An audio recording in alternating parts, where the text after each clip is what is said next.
Good morning, everybody. Welcome to today's devotion for May 5th. Today's devotion is titled Life and Death.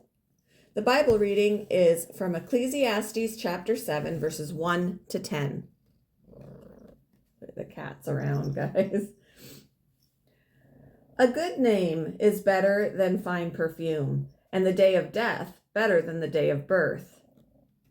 It is better to go to a house of mourning than to go to a house of feasting. For death is the destiny of everyone. The living should take this to heart. Frustration is better than laughter, because a sad face is good for the heart. The heart of the wise is in the house of mourning, but the heart of fools is in the house of pleasure. It is better to heed the rebuke of a wise person than to listen to the song of fools. Like the crackling of thorns under the pot, so is the laughter of fools. This too is meaningless. Extortion turns a wise person into a fool, and a bribe corrupts the heart. The end of a matter is better than its beginning, and patience is better than pride. Do not be quickly provoked in your spirit, for anger resides in the lap of fools. Do not say, why were the old days better than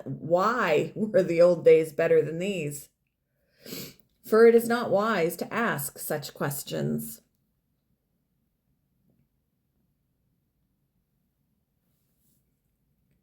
Besides attending ceremonies and signing policies after taking the oath of office, new U.S. presidents are greeted with a cold reality. They start making their own funeral plans. That way the country will be prepared to celebrate their lives when they die. George H.W. Bush was asked if it was weird to be planning his own memorial. He replied, "You kind of get used to it."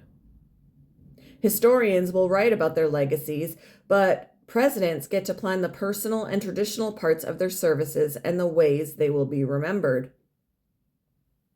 Death is a sobering reality we all must face. King Solomon, who searched for the meaning of life in pleasure, work, and knowledge, and came up empty, said it is better to go to a house of mourning than to go to a house of feasting. Negative situations give more perspective than happy times. If we face the reality of death, we can better prepare for what comes after. Verse 2 adds, death is the destiny of everyone. The living should take this to heart. Shadow. We should ponder it and plan on it. Preparation comes from receiving forgiveness of sin from Jesus, who died for us and rose again. Everyone dies because death came when the first man, Adam, disobeyed God, and we have followed his ways. But everyone who belongs to Christ will be given new life. How have you prepared to face death? How do you want to be remembered?